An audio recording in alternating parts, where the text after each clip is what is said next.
Salut à tous, j'espère que vous allez bien. On se retrouve aujourd'hui pour un tuto maquillage. C'est le maquillage que je portais dans la dernière vidéo, mais j'avais le look aussi sur mes réseaux sociaux et on m'avait demandé pas mal de fois de refaire le maquillage. C'est un maquillage que je fais assez souvent, je l'appelle même le flawless maquillage parce qu'il va vite et à la fin on a l'impression qu'on a un visage flawless alors qu'on n'a pas fait grand chose. Vous allez voir, ça va super vite, c'est pas compliqué, du coup vous pouvez le faire vraiment tous les jours et vous pouvez même l'adopter pour votre maquillage de tous les jours. Mais en tout cas c'est celui que j'aime, je le différencie ou je varie juste de temps en temps avec un autre rouge à lèvres, un autre fard un tout petit peu dans le creux, etc. Mais rien de spécial, la technique reste la même. Donc sans plus tarder, je vous laisse avec la vidéo. Alors on commence par utiliser notre pore filler qui est une base de teint. Elle va nous permettre de flouter tous les pores. J'aime bien dire que notre visage c'est la toile du peintre et qu'elle doit être belle, nettoyée, propre, etc. avant d'appliquer n'importe quel maquillage. C'est toujours ce que je fais aussi, c'est que je fais en sorte d'avoir un visage totalement nettoyé et ensuite j'applique mon maquillage. Pour le fond de teint, je prends le Estée Lauder, le Double Wear, que j'utilise très souvent. Au final, je l'adore, il est juste parfait au niveau de la couvrance, au niveau de la texture et de l'application. C'est un des meilleurs fonds de teint que j'ai pu utiliser. Ce que je fais récemment avec mon fond de teint et mon maquillage, c'est que j'essaie vraiment de faire pénétrer le produit plus qu'avant encore. C'est-à-dire que je prends mon pinceau, le buffing brush, et j'étale le produit en faisant des mouvements circulaires. Et j'hésite pas à rester longtemps sur la même zone, de bien étaler le produit avec les mouvements circulaires. Et je trouve que le rendu est beaucoup plus joli. Ça prend un peu plus de temps, mais j'adore le rendu, donc ça vaut la peine. Et sinon j'ai toujours aussi une vidéo de mes top fonds de teint préférés avant que j'achète celui-ci. Si vous voulez voir d'autres fonds de teint que j'aime, je vous listerai la vidéo, comme ça vous pouvez la voir. Ensuite je passe à l'anti-cerne et à l'enlumineur en fait pour le dessus des yeux. J'ai pas trop de cerne et j'ai pas besoin de trop camoufler. Et cet anti-cerne de chez NYX, au début je l'aimais pas parce qu'il était trop clair, mais au final je trouve qu'il est juste bien. Je l'étale toujours avec mon Beauty Blender. Ça permet vraiment de diffuser au milieu le produit. Vous voyez qu'il est assez clair. Et du coup avec le Beauty Blender, ça permet vraiment de l'estomper et de l'appliquer correctement. Vous voyez la démarcation n'est plus aussi flagrante à force de l'étaler, de l'estomper et de vraiment le faire pénétrer. On n'oublie jamais de fixer son anti-cerne correcteur enlumineur avec une poudre. On fixe toujours les produits liquides, c'est la règle d'or. Je trouve qu'une fois que j'ai appliqué ma poudre, c'est toujours nickel. Vous voyez un peu de différence? Non? Un peu? Peut-être? Ma partie préférée, les sourcils, vous savez maintenant, je pense. Et j'utilise toujours mon outil préféré, c'est le Eyebrow Sculpt de chez Kiko, que j'adore. Vous avez un crayon rétractable et un goupillon, et c'est parti pour le redessinage. Je fais toujours encore la même chose, c'est-à-dire dessiner le contour de mes sourcils avec le crayon. Je prends la ligne naturelle, je remplis un peu et je mélange le tout avec le goupillon. Souvent le matin, quand j'ai pas trop le temps, c'est exactement ça. Je retrace le contour, je remplis vite fait et avec le goupillon on y va. C'est super rapide, c'est la technique la plus simple que j'ai trouvée pour faire ses sourcils tous les jours.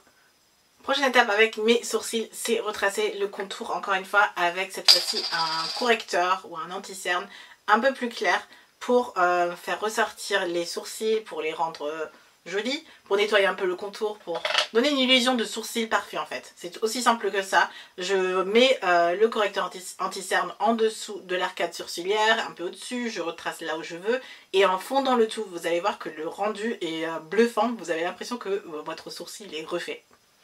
On va continuer avec ma palette NYX. Je suis trop fière de ma petite palette et je vais faire le maquillage naturel, c'est-à-dire que je prends toujours celui-là pour unifier ma paupière et ensuite j'illumine avec le fard un peu irisé, scintillant un peu. Donc on va commencer avec ça. Et le fard naturel sur l'ensemble de la paupière. Je l'adore parce qu'il a exactement la même teinte que ma carnation. Du coup quand je l'applique c'est une unification totale de la paupière. Pour le fard irisé, je prends plutôt un pinceau petit plat et je vais l'appliquer directement là où je veux illuminer ma paupière. Et en tapotant, je fais pénétrer le produit, je sais plus parler. C'est un maquillage des yeux super naturel. Quelque chose à la Beyoncé que j'ai essayé de reproduire il y a un petit moment mais que j'ai pas réussi. C'était un petit fail, mais là ça y est, je sais le faire. On passe au liner. C'est un... Je fais un trait généralement super fin. Et là je me concentre, je parle plus. C'est la fin du monde. Le trait de liner, c'est un peu le trait que tu n'as pas envie de louper parce que tu sais que si tu le loupes, tu dois réappliquer du fard. Tu dois réappliquer ton liner. Tu dois tout effacer, tout recommencer. Donc tu n'as pas envie de le louper. Et quand tu réussis, tu te dis, ça y est, tout va bien. Je mets rapidement un peu de mascara avant de mettre mes faux cils. Parce qu'aujourd'hui, on a un peu plus de temps que ça. Voilà, mes faux cils sont ceux de chez Kiko dont je vous parle tout le temps. Et là, je vais juste mettre une dernière petite couche de mascara pour mélanger les deux ensemble. Hop. Et un peu en dessous. Et c'est déjà tout pour mes yeux. On passe au blush. Et pour le blush, je utilise celui de chez Black Up. C'est le 07 que j'aime beaucoup. On dirait un rouge super foncé, mais en fait non. Il est assez normal. Regardez, on voit à peine quelque chose. Du coup, j'aime bien l'appliquer en bonne quantité. Et pareil que pour le fond de teint, je fais bien pénétrer le produit avec des mouvements circulaires. Donc je prends une bonne dose. Et hop. Voilà. J'enchaîne avec mon highlighter. Je mets tout de suite avec le même pinceau par-dessus mon blush. Je le prends, c'est celui de chez Black Up aussi. C'est le Poudre Sublime, le numéro 4. Et je prends une bonne quantité parce qu'il est très naturel en fait, donc vous pouvez vraiment recharger et doser. Je pince un tout petit peu mon pinceau ici comme ça et je l'applique.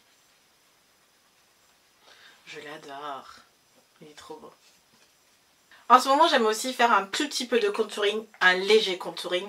Je prends juste mon pinceau contouring avec mon stick contouring de chez Black Up aussi. Bon, décidément j'ai pas mal de produits Black Up en ce moment. Et le pinceau il est top parce qu'il suffit juste de faire un petit point et j'ai ma petite tache de contouring que je veux et j'étale le truc. Pareil, des mouvements rotatifs. Et je repasse par-dessus avec mon buffing brush avec lequel j'ai appliqué mon fond de teint pour mélanger le tout ensemble. Je finis mon teint avec la poudre. Aujourd'hui, ça va être la Studio Fix de chez MAC, que j'aime beaucoup aussi. Et je l'applique sur ma zone T. Et un tout petit peu là où j'ai déjà maquillé. Là où j'ai mis du highlighter, mais pas trop. Et je vais venir avec le doigt sur mon highlighter. Prendre un peu sur l'arête du nez. Et sur l'arcade sourcilière.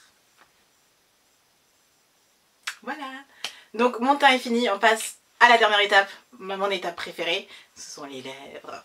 Généralement je fais selon mon envie et la dernière fois vous avez été super amusés, vous avez beaucoup aimé en tout cas mon rouge à lèvres rouge, donc je vais appliquer du rouge aujourd'hui. Je prends le crayon à lèvres Vino de chez MAC et je trace d'abord le contour de mes lèvres.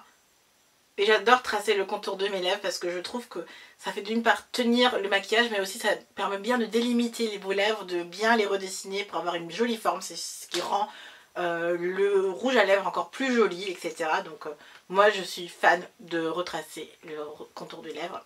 Et je viens directement appliquer mon encre à lèvres de chez Etam, c'est le Porté Baiser, le numéro 10. Si vous voulez un peu plus d'effet ombré, il suffit de repasser avec votre crayon. Faites juste des petits hachurés en fait vers l'intérieur de vos lèvres.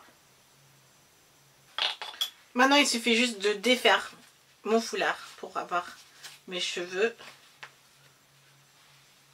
Hop. Et on va remettre le maquillage en place.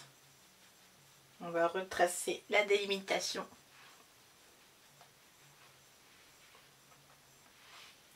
Et c'est déjà tout. Et voilà, c'était déjà tout pour la vidéo. J'espère vraiment que ça vous a plu. Si c'est le cas, n'hésitez pas à me donner un thumbs up, comme ça je le sais.